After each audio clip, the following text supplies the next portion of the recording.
Hi, I'm Chelsea. Today I'm over at my friend Stephanie's house, and her teenage daughter Madeline has been rooming with her sister for most of her life, but she finally has a room of her own. The walls are still bare and she hasn't had time to show off her personality, but Madeline's ready to make it her own, and I'm here to help. We got the paint? All right, come on, that's all we need. Let's get started. We're going to work on two projects that will really brighten up Madeline's room. She's always wanted her own chalkboard for drawing and scheduling, so we're going to make a portable one for this area of the room. But first we're going to create a magnet board that will go above her desk. This will be a great place to really show off Madeline's personality. For this project we'll be using a 2x3 piece of sheet metal, 12 feet of trim. You'll also want some gloves for handling the metal, a tape measure, heavy-duty glue and a caulk gun, a level, a pencil, some painter's tape and a putty knife. Then you'll need a hammer, 2-inch finish nails and a nail set, some dish detergent and a rag, painter's putty, a tray and roller, water-based primer, latex paint in your favorite color, and lastly, some cute magnets. All right, let's see where we want it.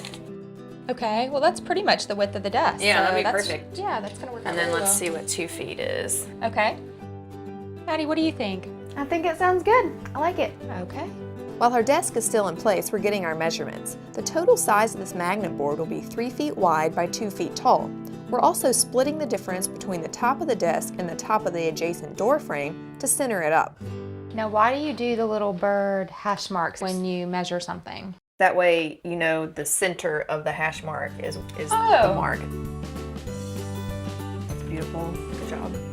Once we've got our measurements, we draw the outline where the magnet board will go. All right, have you ever used a caulk gun before? No, I haven't. Well, it's a lot like a hot glue gun, so you just pull the trigger and the glue comes out here.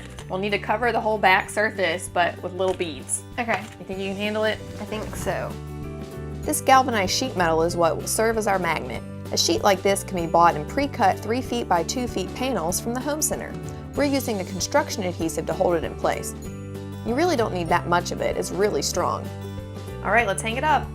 So after the glue has been applied, we're going to place the sheet metal inside of our outline marks. I'm glad we did such a good job measuring.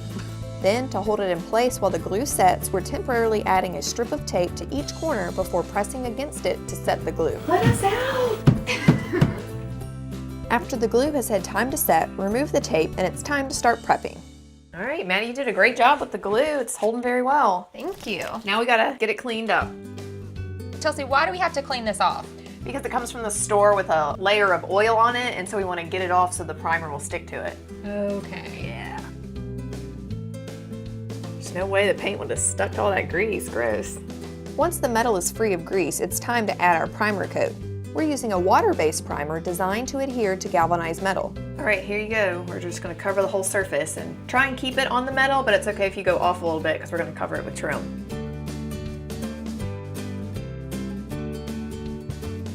Once the primer is dry, we're ready to add some color. Oh wow, I love the colors you guys picked out. Yeah, they go along with some of the other elements we have in the room for accent colors, the cubbies and the bedding, so. The darker color, I tried to match the bedding, and the lighter color is just a lighter shade, and I really like it. Yeah, they look good together. So what are we gonna do with 2 different colors then? I want to have 4 different squares and have 2 of them, the darker shade, diagonal from each other, and the other 2 the lighter shade. Okay, perfect. Well, then we should probably take the lighter shade and paint it on the whole square first, and then we'll do the accents with the dark color. Okay. Sounds good. You're a good painter. We're rolling our first coat on thick, so we won't have to do a second one. You don't think we should do polka dots? No, that's for little girls. I'm not a little girl. You're my little girl. Yes, I'm your little girl. But to everybody else, I'm Maddie. The awesome But not person. Maddie, the awesome person. We have to think about what you're gonna put up there.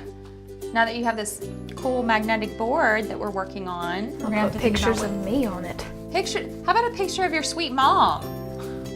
Maybe a picture of me and my sweet mom. Okay, maybe we can manage that.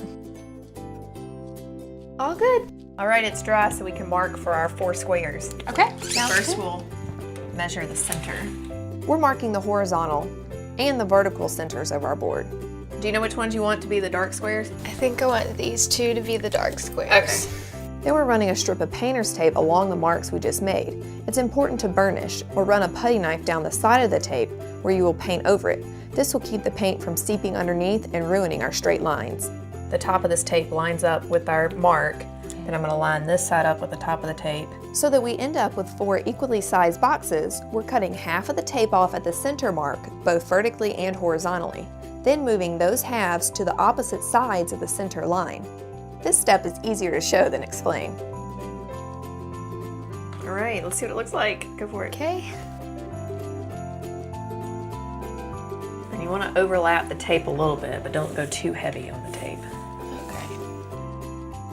I noticed you had some paper flowers over on your dresser. Did you make those? I did. I like to do little crafts sometimes, just for fun. You don't need a garden, you can make your own flowers.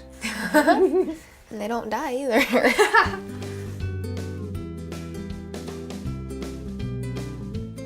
All right, so pull it 180 degrees, straight across, not up or down. Yeah, that looks good. And then you want to do it when the paint's wet so it doesn't dry, and then pull it off and the paint starts flaking. That would be We ruin our bad. masterpiece.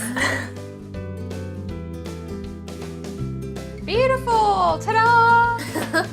It's amazing the difference trim makes, so our final step is adding some to frame out our magnet board. Be sure to level your first board before nailing it in place with 2-inch finish nails. So are you good with the hammer? No. I'm a little concerned. Maybe I shouldn't do this, Chelsea. Good job. We've mitered each trim piece to 45 degrees on each end so that when it's pieced together, it'll make a perfect rectangle. Beautiful. Doesn't it make the whole board look bigger with the trim? It just really finishes it off nicely. What do you think, Maddie? Looks good. So you take care of that, and Maddie and I are gonna go work on our chalkboard. Okay. Do I get a merit badge? Sure. Did I do a good job? All right, here we go. While Maddie and I begin to set up the next project, Stephanie finishes this one by setting and puttying the nail holes. In addition to the tools we use for the magnet board, we'll need the following for this chalkboard. A piece of MDF cut to size, this one is 2 feet by 4 feet, a quart of chalkboard paint, and some cap molding to trim it all out. Okay, this is gonna be a chalkboard, and it's gonna be kind of portable so you can share with your sisters, but only if you want to, okay? Yeah, I think I might just keep it in Keep my it to room. yourself. Okay, so we're gonna prime it, and then we're gonna paint it with chalkboard paint. Okay. We're starting off with a coat of primer on one side. This will allow the chalkboard paint to stick to the board.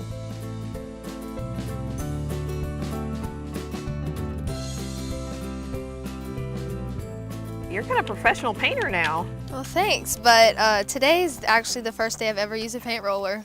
Wow, you wouldn't know it. You're pretty good. Thank you. So keep up the good work, and let's get some chalkboard paint going on. Okay.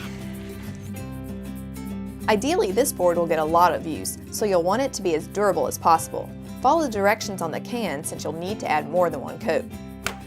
And to finish it up, we're adding cap molding. We've already cut the angles on each end to 45 degrees, just like a picture frame.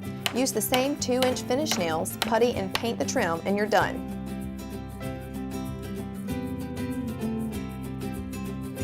Awesome. Looks good. After 3 days of dry time, season the board by rubbing a piece of chalk over the entire surface and then wipe it clean.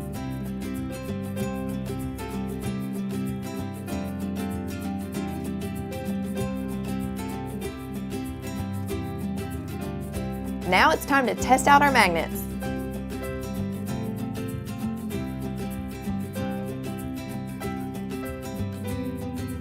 Does it say Maddie?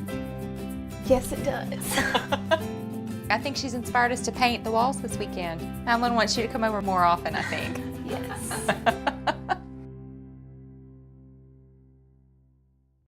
I've got so many projects to share with you, so be sure to subscribe so you don't miss my next episode.